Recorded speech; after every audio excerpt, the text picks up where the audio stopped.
ये मोदी जी की सरकार है, हम मजबूत हैं। 140 करोड़ लोगों के सामर्थ्य पर हमें भरोसा है। भारत की अर्थव्यवस्था दुनिया की सबसे तेज के साथ बढ़ने वाली अर्थव्यवस्था है। मोदी का दौर इस देश का बर्बादी, तबाही और आर्थिक कंगाली की ओर ले जाने वाला कदम दौर के रूप में याद रखें। ट्रंप ने सबसे बड़ा डंडा हमारे ऊपर चला दिया। देखिए, दो उदाहरण हैं दुनिया के सामने और हमारे देश के सामने। 1998 में इसी भारतीय जनता पार्टी की सरकार में, कांग्रेस में तो हिम्मत थी नहीं, आपको ध्यान हो कि हमने परमाणु परीक्षण किया और अमेरिका ने और अमेरिका के कई एक सहयोगी देशों ने हमारे ऊपर इकोनॉमिक सैंक्शन लगा दिए। हमने क्या किया या हमारे देश के लोगों ने क्या किया? हमारे भारत के लोगों में सामर्थ्य है। हम 140 करोड़ के देश हैं। उस वक्त भी अटल जी के तौर पर एक मजबूत प्रधानमंत्री इस देश को था। आज तो उनसे भी ज्यादा जो है मोदी जी मजबूत प्रधानमंत्री हैं।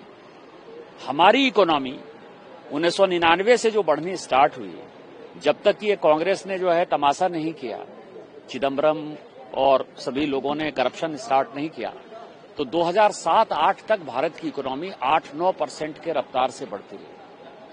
आज हमारे पास मौका है, हमारे पास नेतृत्व है, तो ये उदाहरण सामने है। और भारत जो है उसकी जो इकोनॉमी अभी 6-7% पर है, मैं दावे के साथ कह सकता हूं कि 10%, 12% पर किस दिन चला जाएगा नहीं पता। दूसरा उदाहरण है कि 1965 में, मैं इसीलिए बातें कह रहा हूं कि माननीय मोदी जी इस एशिया महादेश में सिंगापुर के जो प्रधानमंत्री हैं ली क्वान यू, जिन्होंने कि सिंगापुर बनाया, 1965 में मलेशिया ने उनको बाहर कर दिया सिंगापुर को, क्योंकि वो गरीब जगह था। अभी ऑर्चिड रोड जो उनका सबसे फेमस रोड है सिंगापुर का, जाएंगे तो उसके एक स्टेशन का नाम जो है वो धोबी घाट आज भी है। धोबी घाट मतलब कपड़े धोते थे लोग।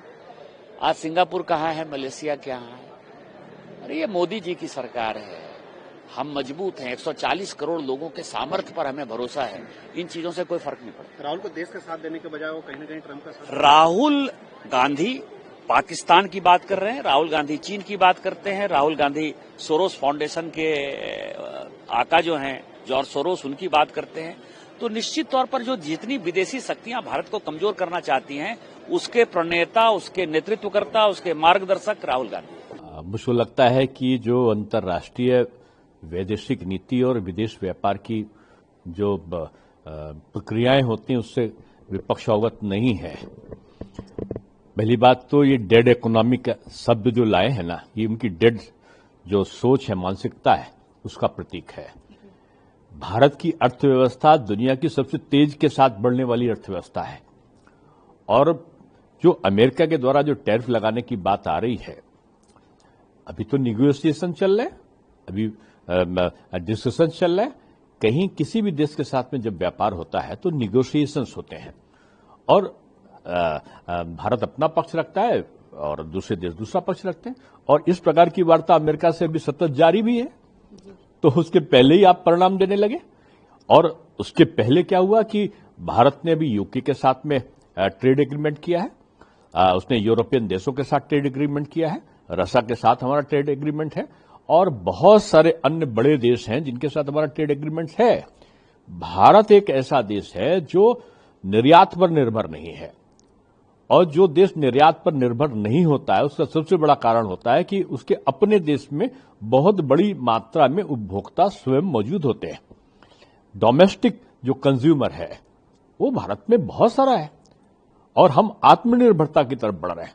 यानी हमको निर्यात में अगर कहीं कमी आती है तो हम दूसरे स्थान पर उसकी पूरी करने की स्थिति में रहते हैं। हमने यूरोप से भी निगोशिएशन किए हैं, यूके से भी निगोशिएशन किए हैं, दुनिया के और देशों में जहां भी हमारा व्यापार है। अमेरिका से भी जब वार्ता होगी तो उनसे भी निगोशिएशन होंगे। लेकिन भारत की स्थिति पे बहुत बड़ा अंतर आ जाएगा ऐसा कहना, ये मैं समझता हूं ठीक नहीं है, क्योंकि हमारा जो व्यवसाय है वो केवल निर्यात पर निर्भर नहीं है। हमने निर्यात को अपने वहां का जो उत्पादन है उस उत्पादन के उपभोक्ता हमारे ही देश में बहुत बड़ी मात्रा में है। तो जो हमने आत्मनिर्भर भारत का जो नारा दिया है ना, वो इस प्रकार की संभावनाओं को बहुत अधिक जिसको कहना चाहिए कि वो परेशान करने से रोकती है।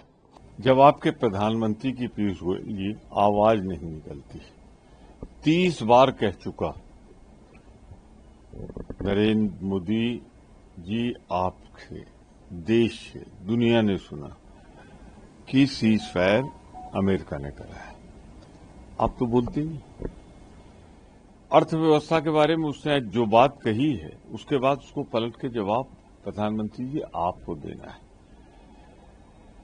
इतिहास का विद्यार्थी जब अर्थव्यवस्था के बारे में लौटेगा तो मोदी का शासनकाल, मोदी का दौर इस देश का बर्बादी, तबाही और आर्थिक कंगाली की ओर ले जाने वाला कदम, दौर के रूप में याद रखेगा।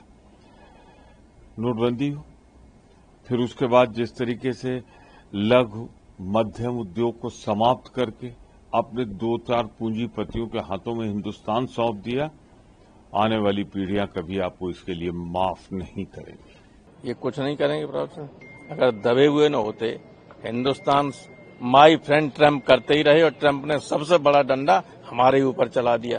क्या करेंगे पीयूष गोयल? ये देश के जनता को गुमराह कर रहे हैं, हिंदुस्तान की सारी इकोनॉमी को गिरवी रख दिया अमेरिका के सामने। हिंदुस्तान की इकोनॉमी की स्थिति बहुत ही खराब है। अब यहाँ आपको चमक दमक लगती है यहाँ दिल्ली में, आप यहाँ से निकल के जाइए देहात में, देहात 90% तो देहात में ही है। वहाँ क्या हालत है ये देखिए आप इकोनॉमी की।